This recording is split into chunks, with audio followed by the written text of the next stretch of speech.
la RAMQ ne rembourse qu'un seul cycle de fécondation in vitro? C'est la question de Robbie de Wendake.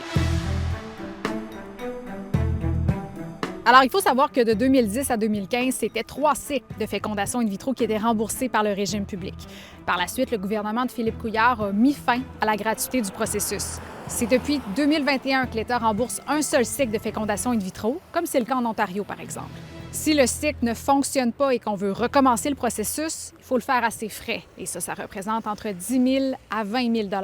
On a demandé au gouvernement pourquoi un seul cycle. La réponse qu'on nous a donnée, c'est que le programme actuel est balisé et fondé sur les meilleurs standards de pratique, tout en tenant compte de la capacité de payer de l'État. C'est qu'en 2013-2014, les coûts liés au programme de FIV avaient largement dépassé les prévisions budgétaires de la province.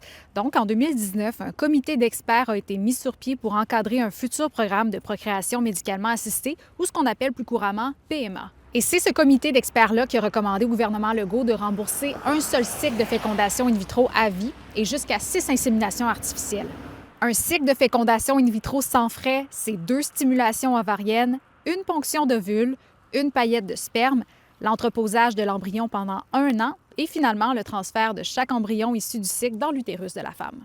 Le programme rembourse plusieurs étapes du processus, mais encore faut-il être capable d'avoir un rendez-vous.